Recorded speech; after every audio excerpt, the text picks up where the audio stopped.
They're quite similar, though, in terms of both have a lot of kills in the first 15 minutes compared to their opponents. We're getting into champ select. It is time. Picks and bans for KT Rolster versus the KOO Tigers. Game 1. Looks like Cannon and Gangplank will be our first couple bans here, at least to follow. So, not wanting to deal with the Cannon is KT Rolster. Of course, KOO just going to ban out that Gangplank, which is not too surprising.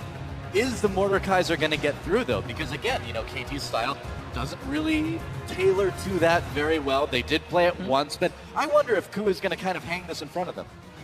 Now, I'm curious what they're going to do, because the last time these two teams faced off, we saw KOO banning out Azir, Cassiopeia, Shen. Now, Cassiopeia not really in the meta, but some picks very much focused at Nogbe. And the Shen now, even though we haven't seen as much of it in the top lane, Peekaboo, for the first time ever, played Shen supported Worlds. So now it is a flex pick for KT. I think there is a huge pinch on Hojin's champion pool right now, especially if they lock in Rek'Sai with their first pick. Because Hojin's played 2 Elise games, 2 Lee Sin games, and 2 Rek'Sai games thus far at Worlds, and 2 bans have already been targeted specifically at him. That said, Hojin is known for having pocket-pick junglers like Trundle and Sion that he's been actually quite successful on, but it's going to be a Darius first. Wow, so focusing the jungle bans and still giving the jungle options over to KOO, but they want that Darius. Is Tom Kench going to go over to the KOO Tigers? It is. Tom Kench and Rek'Sai. Strong couple picks for KOO right off the bat. Smeb's happy about it. Tom Kench is so tremendous in this Worlds meta. Also, Gorilla has been putting in the hours to make it one of the best champions within his pool. It is his most played champion here in European solo queue additionally. Yeah, and he's played 6 different picks so far, a unique support in each one of the KOO Tigers games. So this is only the first time that he's actually going to be on a support again. But I think he had the best Tom Kench game of anybody so far at the World Championship. Yeah. Dude, that was one of the most entertaining support games I think I've ever seen with Gorilla's Tom Kench, so I cannot wait to see what he can do today. Kragus and Thresh picked up by KT. 2 more over to KOO, and of course, Peekaboo on that Thresh is a pretty huge danger. It's the champion that he's known for, so both supports getting some of their best champions, I think you could say right now. I think so. I think KT's actually been fairly conservative with this early pick phase. Yeah. I also don't think they've gained a huge amount of value from their bans, since we are seeing Rek'Sai versus Gragas, which is pretty much the junglers we see in every game. And KOO will bring out the Ashe the 3rd time in a row that it has not been banned. It's interesting that we're seeing it paired with an Ashe and not a hyper carry like Jinx that we've seen most of the other times. Are we going to see the Kalista from KT? Interesting stuff happening here from the KOO side. Absolutely. Because we've also seen Arrow mainly playing hyper carries. Kog'Maw and Jinx have been his 2 major picks. Now specifically, he's done the most damage per minute on Kog'Maw, which he's played 3 times. It's what you'd expect out of KT, I feel like. It does, but does it play into the Ashe too much? It does, definitely plays into the Ashe. I think you take Kalista here and try and dominate the laning phase if you can. This is a bit of an atypical draft from KT, because almost always this team tries to counterpick for Someday, so they're very confident in the Darius. But when we saw them first picking top lane on blue side against SKT in the Summer Championship, they took Fizz, and it really didn't work out for them. So I always get a little worried when I start seeing KT now first picking top laners. Nagne is going to go with that LeBlanc in the mid lane. We were talking about this before the match today when we were looking at there's the mid lane Veigar for Kuro. So Kuro versus LeBlanc, and Smeb, of course, thinking that Fiora up to the top lane. Maybe we'd see the mid ribbon, but nope, it's going to be the Veigar. At first glance, I'm not a fan of KT's draft right now. They picked a fair bit of skirmish and assassination and pick potential straight into a Tom Kench. I feel like if you're going to be straight into a Tom Kench, you need to pick a large amount of AoE damage. And also, they don't have very good ways of dealing with Kuro's Veigar if he starts to get ahead. So there's a lot of different ways KT can lose this game. Well, we've seen the dangerous stuff that can happen when you hook somebody that Tom Kench then eats and flashes away with. Thresh can go on a very sad voyage after that. Yes, you can. You don't fish for catfish. You don't. With a hook. We believe you. Not a lot of go with the muscle hand. on Not a lot of Go with the muscle on hand. Thresh. Yeah. You got a noodle? Is that Got a noodle. You're bringing it in again. The blitz We're break. not 10 minutes into this cast already. Monte Cristo's bringing up the fish noodle. for catfish with barrels this game. Score's going to just knock him right back into the team. I think so. Like shooting fish with a barrel this time. The brute force way of fishing. Who knows? Yep. A barrel gun? No one's gonna. Well, that sounds like the name of a real gun. Maybe it is. I don't know. They banged this here. But it's time, guys. We're moving on to the Rift. So share your predictions throughout the day by tweeting @LOL Esports with the hashtag KTWin or hashtag KOOWin. And we will see who moves on to the semifinals between KT and KOO, Korean rivals moving on to Summoner's Rift. And it is time, guys. Who's ready for some League of Legends? Okay, I'm ready. I guess. I'm ready. All right, that's enough. It's enough for me. I'm assuming Monty is ready as well. I feel He's pretty not ready. ready. All right, game one. I'm just resorting to reading the screen in the front now. There we go. Welcome to Summoner's Rift, guys. And it will be a teleport for Nagnes LeBlanc. That's a bit different, isn't it? Yeah, it definitely is. Expected on the Veigar, but now I wonder what KG's strategy is going to be. Nagne has been, both of these players actually are LeBlanc players, which is a bit surprising considering normally they're control mages and they don't actually play that many assassins. But this is the one assassin that these guys have both always played. And Veigar will be a new one, though. Quadruple teleport. Yeah, and to speak to the LeBlanc versus Veigar matchup, I actually think it's pretty heavily favorable for LeBlanc in lane. More so when LeBlanc brings Ignite, though, because it's a significant amount of kill pressure.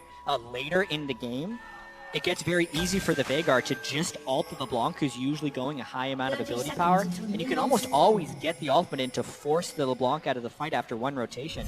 So Nagne is really going to have to snowball this game, I'd say even harder, because he's not able to win the lane phase through Summoner Spell. Yeah, and maybe they can get some sort of advantage out of the laning phase and start split pushing, but one thing that Prey is really extraordinary at is his use of Hawkshot. And that was a major factor in the first win against CLG, was how well Prey was timing his Hawkshot, watching the enemy jungler consistently, and being able to set up plays on the mid lane from the side lanes as a result. So that's something that we usually don't see on the screen, more just on the mini-map, but it's something you should be keeping an eye out for this game because Prey is so good at timing it. I'm wondering how this mid lane matchup's going to go between Nagnes LeBlanc and Kuro's Veigar. I mean, when LeBlanc comes in with the distortion, that's a dash. So that gets caught in the cage. But the jump out is a blink, so it won't be. So Kuro's going to need to be really fast and kind of predicted to have any chance of catching it. Yeah, basically LeBlanc holds all the cards in that matchup because there is an arm time on the cage. Basically, Nagne will always be able to predict if he's going to get caught in the event horizon, and Kuro can't actually reactively use it because if you use it after Nagne has burned the damage, he can still get out freely. The only thing you can do is place the event horizon on the point where the distortion was cast from, so that if he swaps back, he stuns himself then. I mean, he picked himself into the matchup, so clearly he's got some confidence against this LeBlanc. We'll see if he can follow it up. Gorilla harassing Peekaboo. Peekaboo plays him in. There's the third. Peekaboo forced to flash away. Doesn't want to get eaten by that Tahm Kench. Well, really early troubles here. Peekaboo is trying to walk a little bit too close to that brush and definitely is punished for it quite quickly into this game. And you know, they wanted to have some sort of advantage here with the Kalista, start using that lane bully status that this AD carry has, and they're just not going to get it now with a flash down. They're getting bullied right now by Prey and Gorilla. Score coming down. Only 2 CS so far for Arrow. Yeah, Ashe's early laning phase is actually tremendously underrated. It's one of the strongest laners in the right situation, and it was made even stronger here by the fact that Gorilla and Prey did Gromp about 5 seconds faster than Arrow and Peekaboo did the Krugs, so they very easily got level 2 first, and as we saw, it wasn't properly respected by Peekaboo and Arrow, so he had to use his flash while he was out-leveled by the opponent bottom lane. That's actually a pretty big mistake there. If you know, you should know that you're going to be out-level 2, you should almost never get caught as a level 1 versus level 2 in this lane situation. Oh, definitely. Standard lanes, though. Continuing on. Score.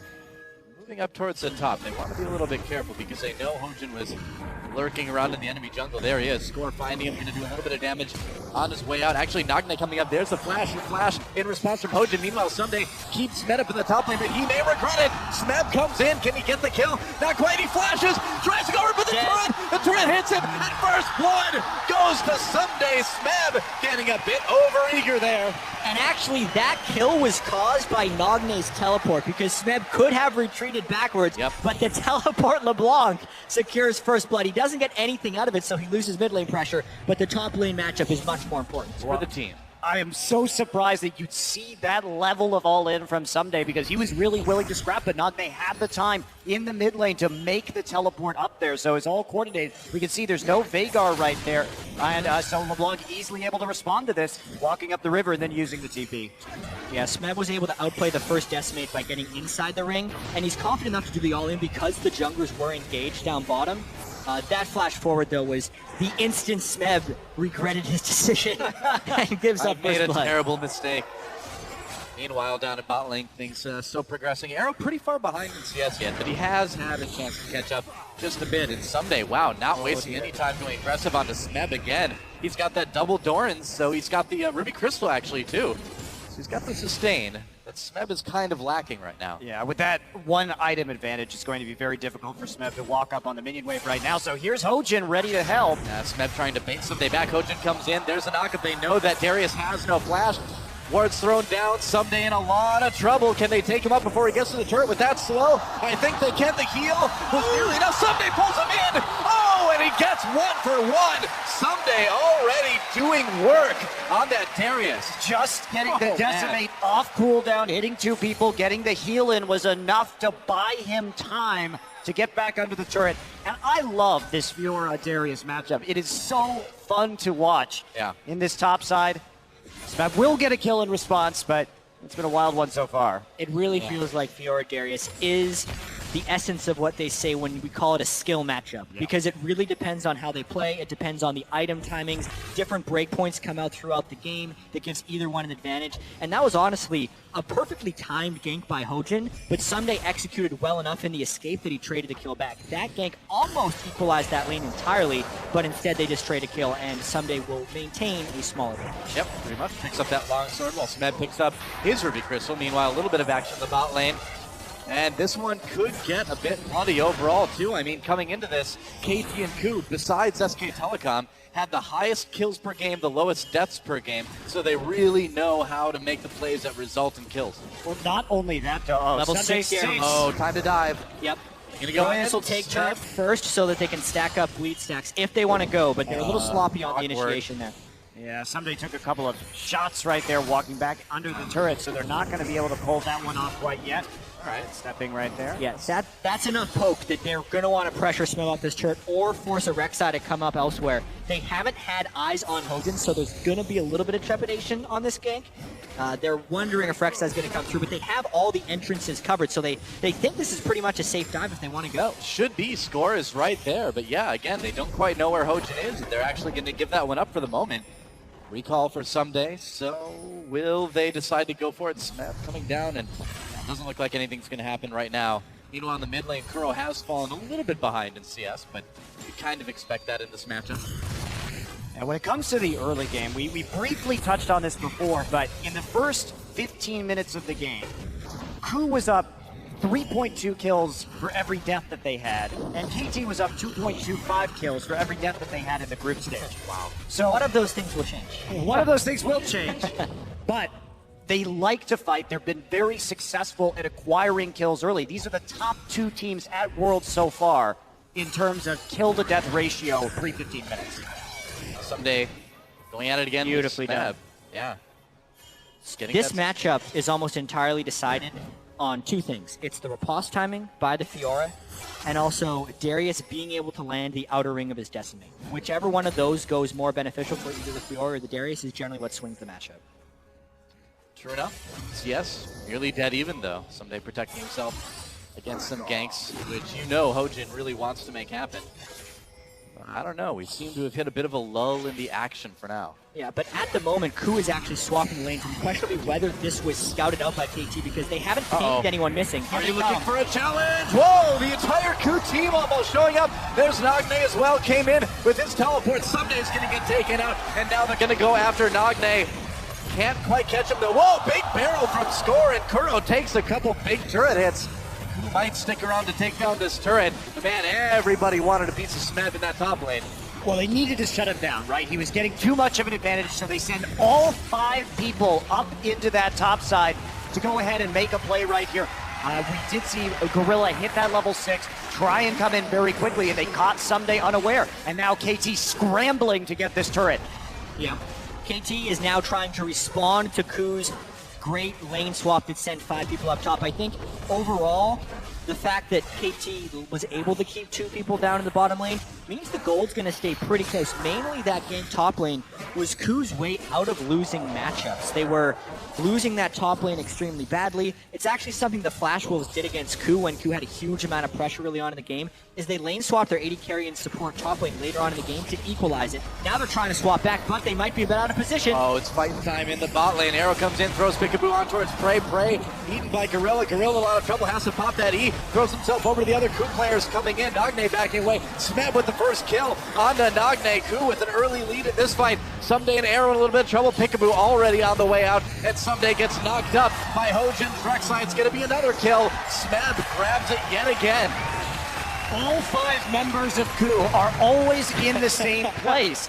I mean, Gorilla coming in with the Tom Kench in the first fight, this time just being there as KOO is rapidly just alternating the sides of the map, trying to catch out KT, and it's working. They're going to get the first dragon. And I'm wondering what is necessarily going through KT's heads right now, because they have been the team that wards the most, and they have been the team that's gone upgraded yellow trinket on their mid laner every single game. But this match, they've gone sweeper on the LeBlanc. They have a very late Sightstone timer on score. He hasn't even begun to build it yet, and they are actually losing because they're not tracking where KOO is on the map. They are not doing the things that they have done throughout all of the group stage in order to become 5-1 and get here, and they're getting punished because of it. Well, this is looking good for KOO because KT has been opting into these fights. The bad side of what KOO is doing is that you try and load 5 people into one lane, and you lose pressure across 2 lanes on the map. So it's been functional because KT has been willing to scrap out with them. If KT starts to play a little bit more defensively, they can punish with turrets. Well, I think to keep in mind, too, is the last time these 2 teams met, KOO did win the first game as well, and KT still took it serious. And I feel like specifically, though, if KT wants to be able to play defensively, they need to have the vision because they're being surprised by these 5-man ganks, and they can't accurately gauge that there are actually 5 people there. So until they get the proper wards up on the map, I think KOO will continue to be able to roam 5 people and create numbers. We saw the Dragon stats come up there too. KT actually, surprisingly, they're 5-1 in the group stage, but they actually lost more dragons than they secured. Meanwhile, the KOO Tigers, much more dragon focused, about 2-to-1 ratio on those dragons secured versus lost. So KT really needs to tighten up their control over that objective. And if you're KOO coming in, you start to think, hey, maybe we should prioritize this, try for that 5 dragon stacks, and that's what's going to get us the win here. I wouldn't be surprised. It is odd, though, because KT, did prioritize those dragons so much in Korea at Champion Summer. So to see them kind of play a bit of a different style here at Worlds, maybe something that a lot of people are expecting. And I think KOO's got it right as far as trying to fight quotas early on. Doesn't look like KT's going to be able to steal their blue. KOO's going to take that one for Kuro.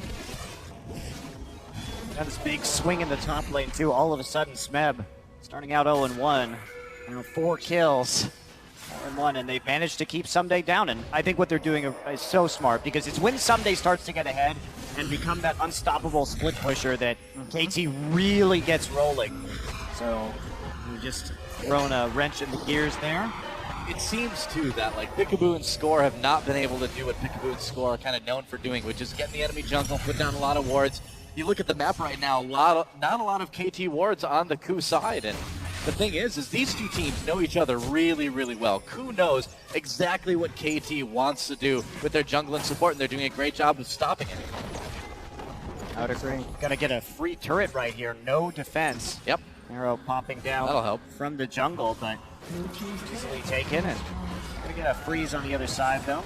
Yeah, at this point, though, KOO will need to get some actual deep wards if they want to make their next move. They've been able to hawk shot things down a little bit. I think they're mainly able to get that turret without the Abyssal Voyage out to get out. To the ground. So, yeah, what happened was KOO pushed forward right there. They didn't have a lot of wards in the river, so they're afraid they're getting. They were afraid that they were going to get collapsed on, especially since LeBlanc's teleport was up. So they go ahead and use the Tom Kench ult just to secure the turret and get out. Makes sense. And this is what I love about this Abyssal Voyage is, as this tournament has progressed, we've seen more and more use of the Tom Kench ult. Started coming in nobody really using it in an interesting or flashy way, but we're seeing more and more ways to use it as the players get more comfortable with this champion. Well, between 2 teleports and Drexile and Tom Kenchel, who can basically be anywhere on the map they and want Ash anytime. Arrow, you know, whatever. Yeah, exactly. I think that may be one of the reasons Nagne, instead of going for Ignite, went for Teleport, because they were realizing that they were so outscaled in globals here, and that's a large part of what's been winning teams games here at World. So they're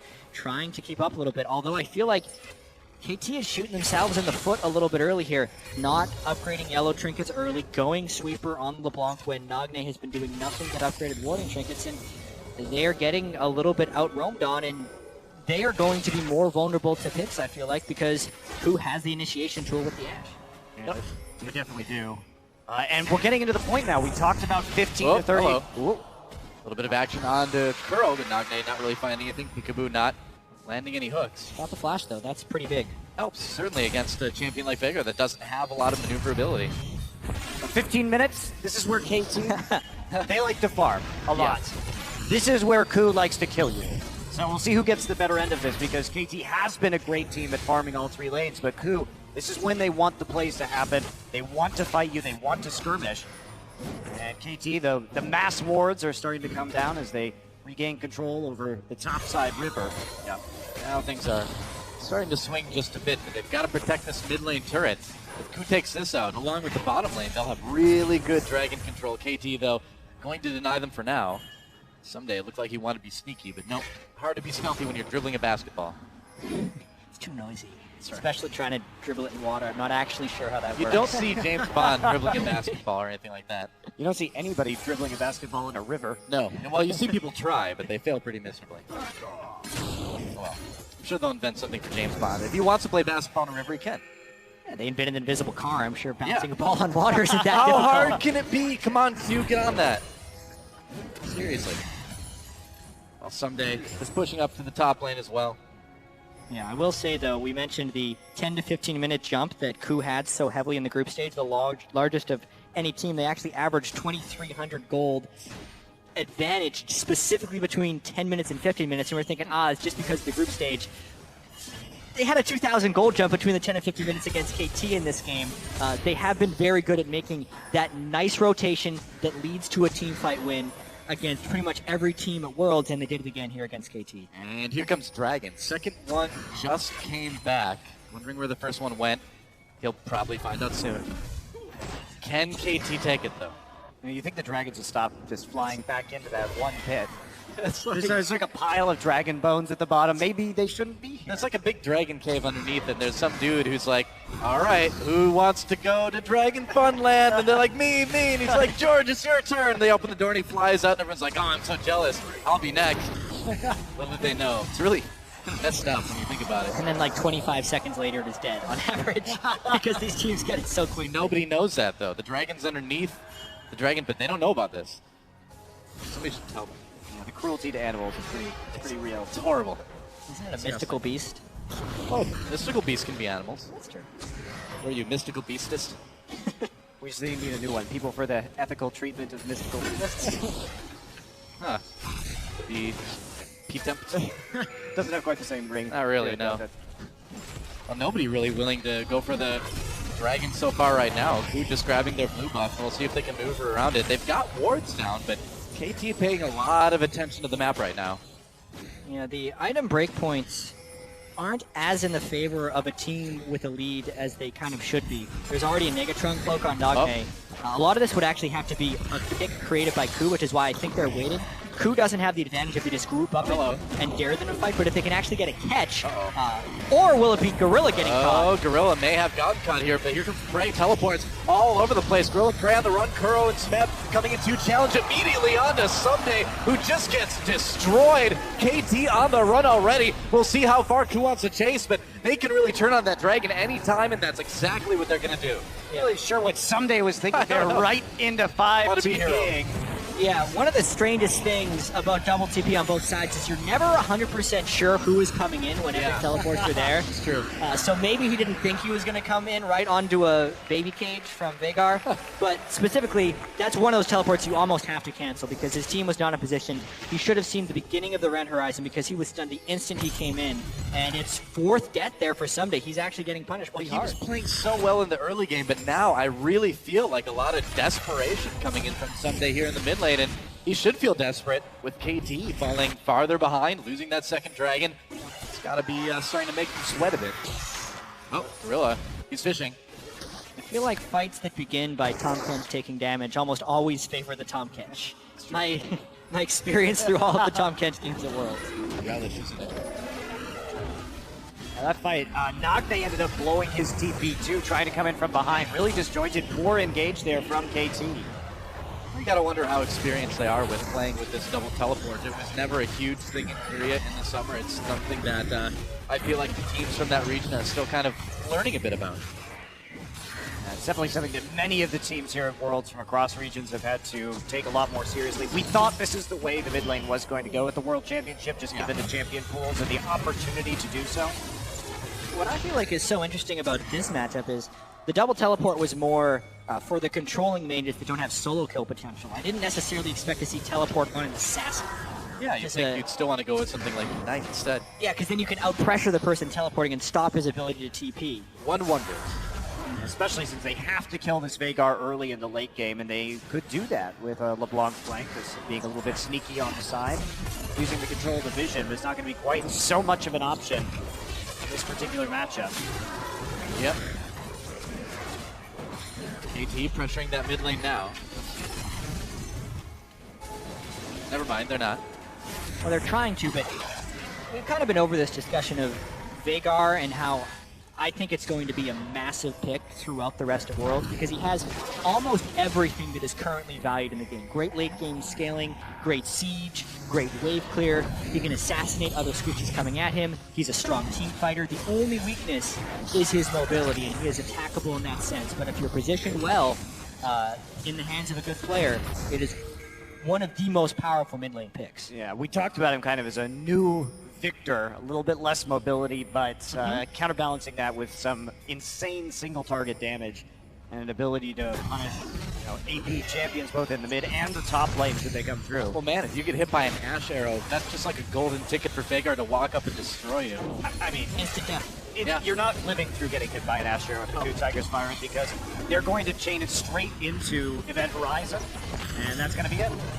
Yeah, and they're going to take the mid lane turret. And that's the siege right there, Event Horizon around the turret. So if you want to walk up to wave clear, you're walking into your own death.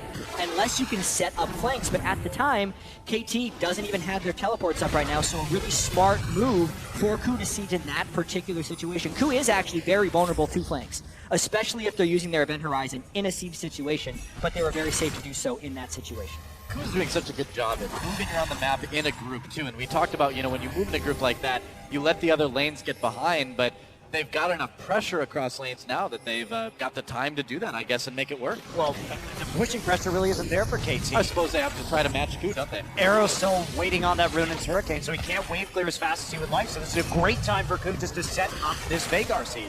Yep. Look at the kiting right there. There's just nothing coming in. You shoot out that volley, you put down the Event Horizon, and there aren't very many options. It really is up to Someday and Nagbe to try and get a flank here. And Arrow has to farm right now because that Ruinous Hurricane is so important to controlling the minion waves so that KOO just can't group so freely. Can that even really stop the siege, though? I mean, the attack range on Callista, if Veigar walks up and again, puts that Event Horizon down near the turret, can you get close enough to even clear the way? It's mostly about clearing the side waves so they can't just group with no punishment. They will be forced to lose minions onto their own turrets if that's going to be the case. Yeah, KT has to be ahead of the play of the 5 people grouping in the mid lane and create split lane pressure, and that in turn can set up the threat of teleport flanks. If KT ever gets in a situation where the side lanes aren't pushed once again, they're basically losing that intermediate. Makes sense. Praying Gorilla pushing up this top lane a little bit, taking a detour to make sure that minions are going their way. And KT just kind of seems afraid to try to really push out at all. They've got a couple wards a little bit into the top jungle for KOO. but it's not really doing them a lot of good right now. Dragon in 1 minute. And if KOO gets 3 in a row, KT has really got to start being terrified. They're worried now. They'll be terrified if that third Dragon goes over to the KOO Tigers. Yeah, especially since they've got the Gragas engage going for them, but that's about it. Yeah. And KOO just has so much heal and kiting potential that fighting around that Dragon was a very unattractive option for KT. And the blue buff. Oh, goes to Hojin. Whoops. Hojin. Actually, I haven't seen that much. No. Yeah, It's actually been surprisingly It's the first infrequent. one I I think this remember. is the first one I've seen. Well, congratulations to Hojin. First one to steal the blue from his mid laner. well, at least he can get cooldown reduction. I know. Congratulations. Really needed More bro. tunnels, you know. Oh, see, that's exactly what Kuro wants to do to Nagne. As soon as Yeah. he distorted in, he placed the event horizon right on the start of the distortion, so Nagne was either trapped inside or he had to go back and stun himself. Ends up burning his passive on it. Yeah, very nice. Lost a lot of health on that. KOO Tigers sieging that tier 2 in mid lane. Now Score trying to come from the side, but he's getting zoned a bit. Now the teleport. That's right, teleport coming in, and Nagne tries to do a bit of damage, but Gorilla just plots it. Eats Hojin right up. Once Digs again, him right out of the ground, I guess. that's an example of why Tom Kench is spectacular against pick compositions. As soon as Yeah. someone was beginning to get caught, Gorilla could just waddle over and completely stuff that attempt. Now KOO is set up in the mid lane with good split push pressure in one lane. They can actually threaten either Dragon or Baron because they are set up so actively in the mid lane, and they've already burned Nagne's teleport, which is quite honestly the main flank at this point, since Someday is yet to pick up home guards and is needed consistently in the lane, so he doesn't have time to go back to base to charge his home guards and get off a good Darius flank. Yeah. I kind of feel bad for Rek'Sai. You know, you're burrowing, you're cool, and then some guy shows up that can not only burrow like you can, but can take people along for the ride in his mouth.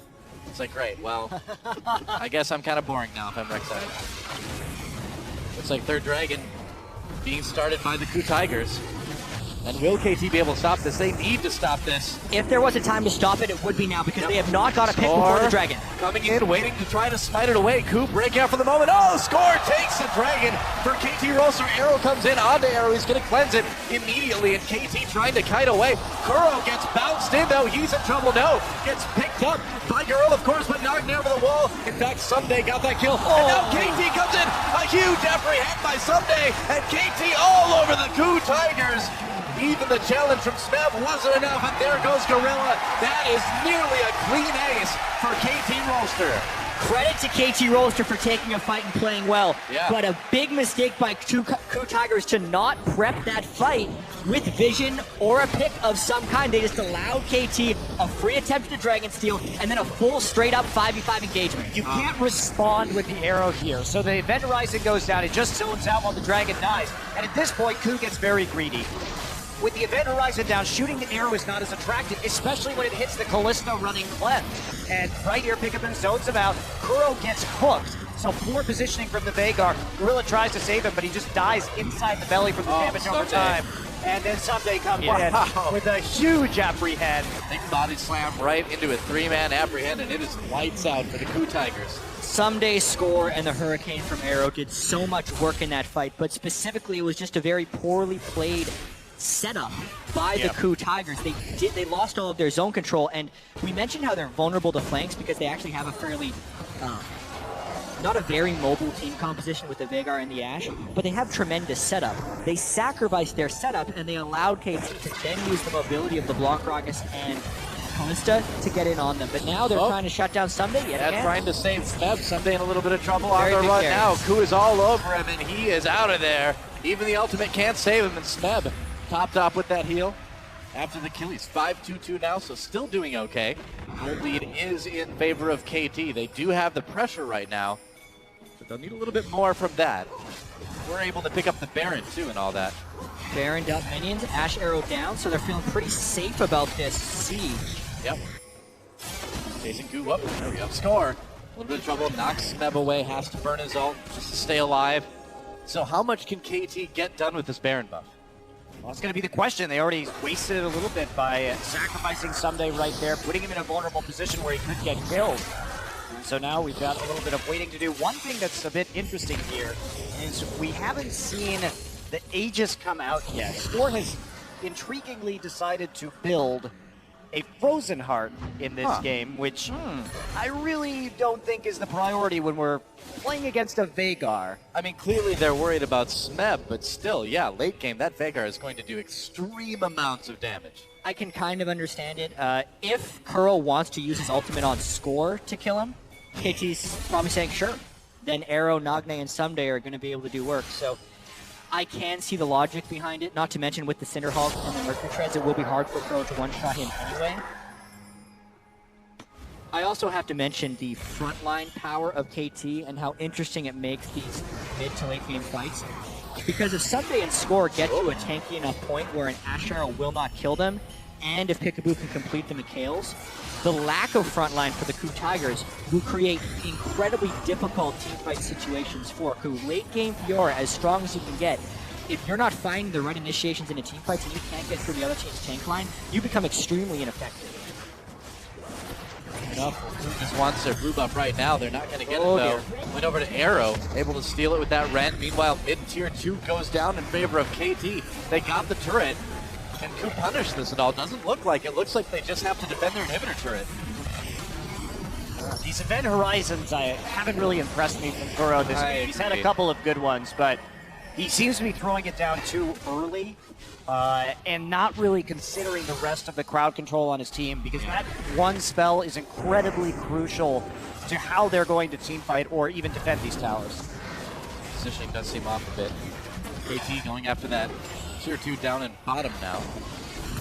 And KOO really had everything going for them. KOO That fight over the third dragon turned it all around. KOO is right now trying to defend without the Ash Arrow, so there's no good threat of them initiating. Their split push pressure has all but died at this point, because it seems like Someday, especially at level 16, currently has the power spike over the 5-kill Smeb, so they can't send him safely over in that direction. KT has really taken control of this game off of that Dragon and then Baron. Yeah, Smeb has had to itemize a bit awkwardly for MR, however, in this particular game, which is a little bit rough if we're talking about that split push one-on-one between Someday and Smeb with Fiora versus Darius. So we'll have to keep track of how that's going to go. Does finally buy a Chain Vest, so that should be a little bit more helpful.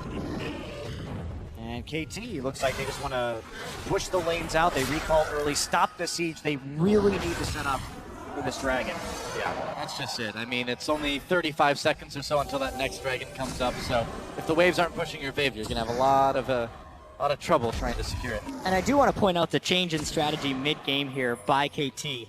They swapped to a upgraded warding trinket on Nagne to get better vision. There we go. And then he also bought green wards on top of that, so the warding trinket itself was enough to reach your ward cap. He's only buying the green wards to then replace his own wards on the map and reposition, because it is so important that KOO doesn't get a surprise initiation on KT right now. That's the only way they get back into the game.